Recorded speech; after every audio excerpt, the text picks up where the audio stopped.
In 1987, you couldn't get enough of BBC TV series Grange Hill. When the licensed video game arrived for the Commodore 64, you marched your birthday money down to Boots and bought a copy. You put in the cassette, held onto the shift and pressed run stop. Pressed play, opened a bag of Smith's Flavour and Shake for sustenance, and embarked on a journey with hope in your heart.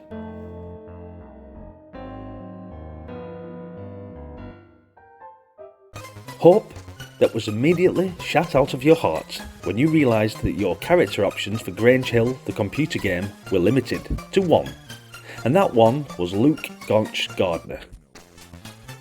Remember Gonch? With no disrespect to him, he wasn't Tucker Jenkins or Roland or Zamor or one of the cooler Grange Hill characters.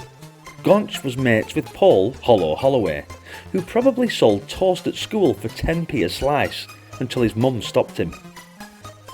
It's hard to have good memories of playing Grange Hill, the computer game, because the whole thing's infused with a sense of eternal bleakness.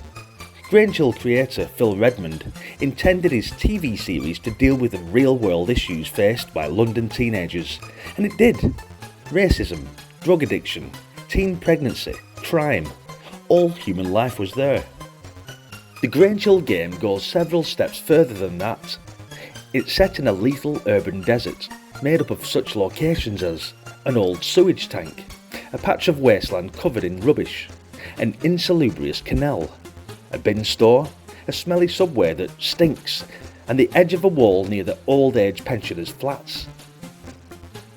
One of the first things Gonch does in the game is hoist himself up on top of a telephone box in which the glass has been smashed out.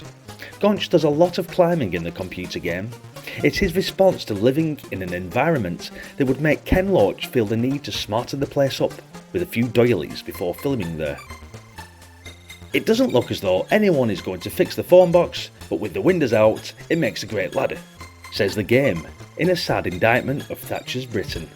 Backed by a minimalist city skyline, Gonch is always on the lookout for potential risks. The old age pensioners' flats. You can't see behind the wall, but how could there be any danger here? He asked. As he walks around this realm of existential threat, Gonch collects an assemblage of strange and pitiful items. A broken chair leg, a paper plane, a dead cat, a set of false teeth, a glass eye. He's not so much a schoolchild as a scavenger in something that could have been found in one of the Fallout games. Why does Gonch want all those things? It's hard to shake the suspicion that he's trying to build himself a loving adult who will not murder him with a rolling pin like his mum does if you walk left off the start screen. Gonch's mum's fearsome child-rearing tactics are the catalyst for the game. The premise is that our hero had his Walkman confiscated at school for listening to it in lessons. It's not the first time this has happened, and his mum, as we've seen if we walked left off the start screen, will kill him if he comes home without it. That means it's up to Gonch to break into Grange Hill and retrieve said item. Gonch doesn't assemble a band of well-wishers and hearty fellows to accompany him on his quest. He takes Hollo. Hollo only goes because he's an ambulance chaser and anticipating disaster. He hinders more than he helps, dragging his feet and slowing Gonch down, and generally humping about what a waste of time this all is. Gonch and a lagging Hollo make their way through the urban landscape, falling foul of the many traps that lie hidden within.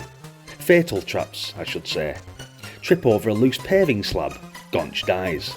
Fail to navigate a gap in the wall behind the old age pensioners' flats, Gonch dies. Walk into some concrete bollards, Gonch dies. Try to pat a dog, Gonch dies. Another way Gonch dies is by scrolling down to yes when approached on the patch of wasteland covered in rubbish by a shifty man in a leather jacket who offers to sell him a bag of white powder. Purchase this fellow's wares and Gonch doesn't only die, but stars in his own Irving Welsh short story. It's not only civil engineering faults and gaunt spectres of addiction that lay waste to Gonch in this barren disaster zone. Magic realism is also employed to cover all terrifying bases. When Gonch spies a set of false teeth on the ground, you're primed for whimsy. What you get, if Gonch walks over them, is more death. The abandoned gnashers leap up and snap at him, the result being, you guessed it, Gonch dies. Surviving those and waiting for him on the next screen is a glass eyeball, on which, if he doesn't pick it up first, Gonch will slip and die.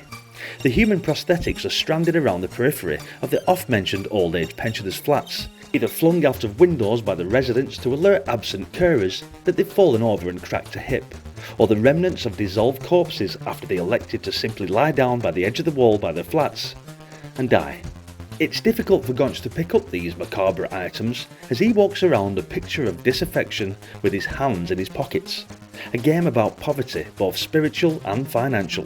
Gonch is part of a lost generation in which the only medium of creative expression afforded is the speaking wall, where anyone can write, draw or spray anything about anyone at any time during school hours.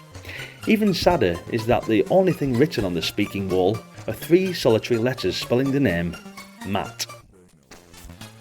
Who is this Matt character? You never see him. The only people Gonch meets, apart from his mum and Hollo, are Grange Hill school bully Imelda, from whom the presentation of a dead cat is the only possible escape, and Mr. Griffiths, the caretaker, who, if he's not careful, kills him.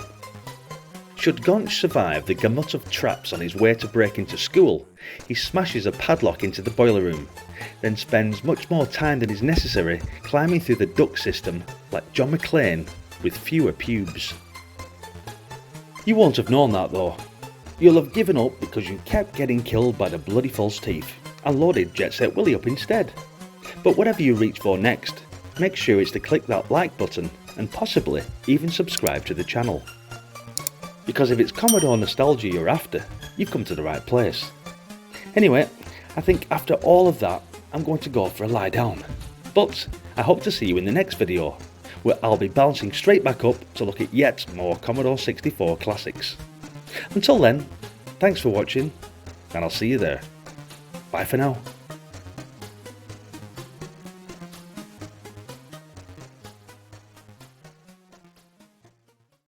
I